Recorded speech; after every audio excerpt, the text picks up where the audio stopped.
The United States is officially terminating a 1955 treaty with Iran after an international court issued a ruling based on the treaty this week, Secretary of State Mike Pompeo announced today, Wednesday. I'm announcing that the United States is terminating the 1955 Treaty of Amity with Iran, Pompeo said at a press briefing. This is a decision, frankly, that is 39 years overdue. It is unclear what practical effect terminating the treaty will have, given that the United States already lacks diplomatic relations with Iran, but coupled with harsher rhetoric on allegations of Iranian threats to the United States and Iraq, Wednesday's announcement follows the pattern of the Trump administration upping its pressure on Iran following President Trump's withdrawal from the nuclear accord in May.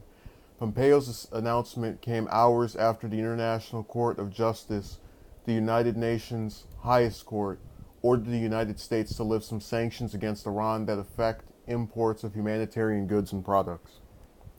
So, we are now witnessing another piece of evidence in what I call the prelude to the upcoming United States war with Iran, where these two countries are going to duke it out.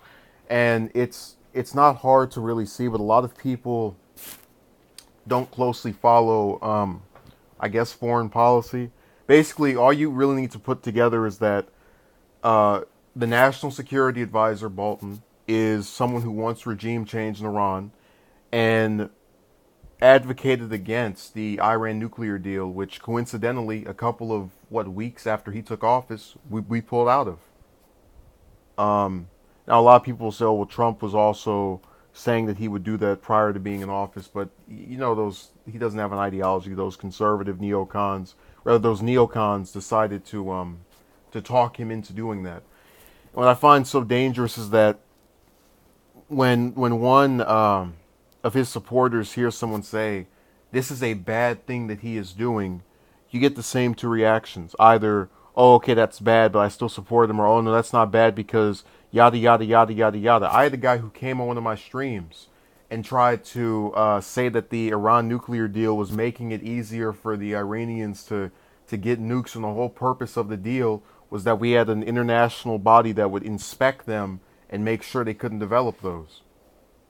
So that goes back to the whole propaganda and slander and lies that have been repeated and uttered. And again, this is part of a systemic problem when it comes to the attention spans of people. We are already in 7 wars, supporting over 70% of the world's dictatorships. We really have no leg to stand on when it comes to upping our conflicts with this particular region.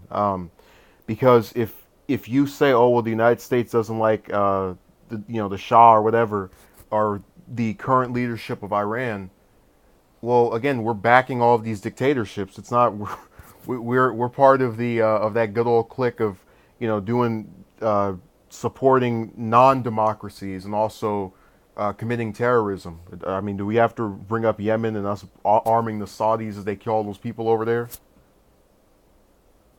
But again, whenever you read a statement by Trump, by his Secretary of State, by his National Security Advisor, by these Republican senators, by these Republican governors, they always make it seem everybody's picking on the good old US of A, and we're the ones who are being treated so poorly when it's quite the reverse.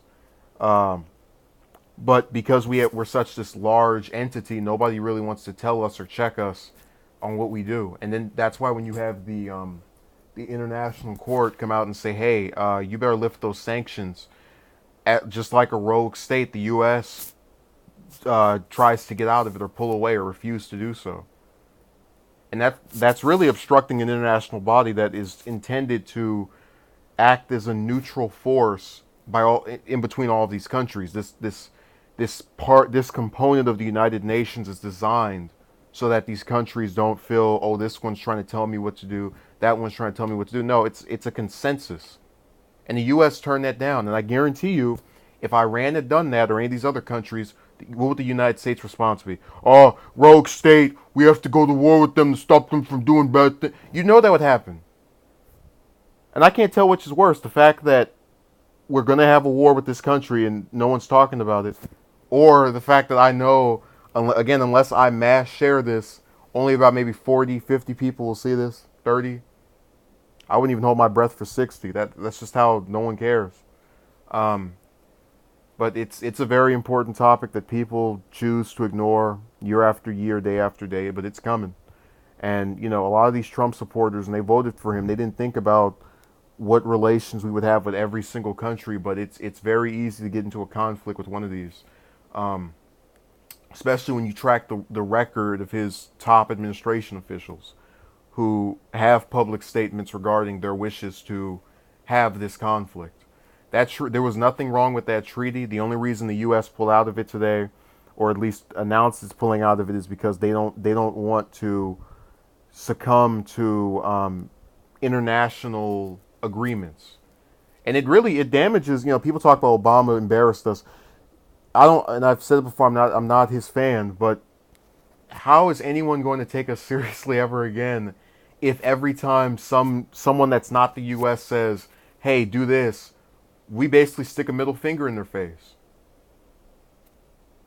It's the most ironic thing of all. How are we ever going to be taken seriously again when every single time other countries or other or you know, like the UN or the International Court say stop doing this, we go, no, we do what we want to do.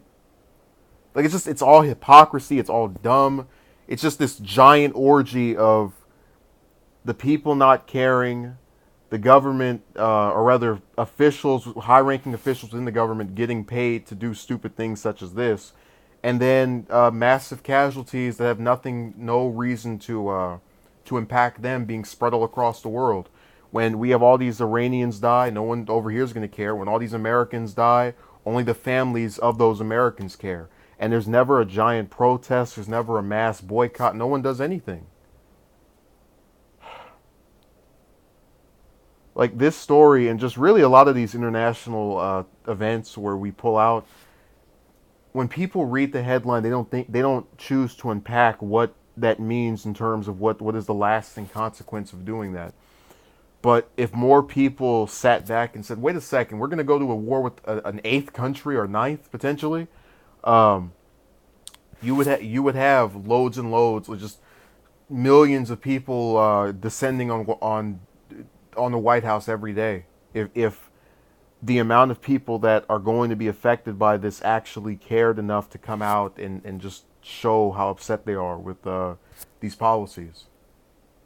And again, I'm saying this as someone who's not a Democrat or Republican. I've criticized Obama for what he did in Libya, bombed so much in Syria, he ran out of bombs. But two wrongs don't make a right, and I've found myself having to argue against these people that try to make it seem as if there's some massive change um, between Obama and Trump when it comes to foreign policy. There wasn't even a massive change when it came to Obama and the younger Bush. So it's just been year after year nonsense and people not caring. But hey, at least it's not piss.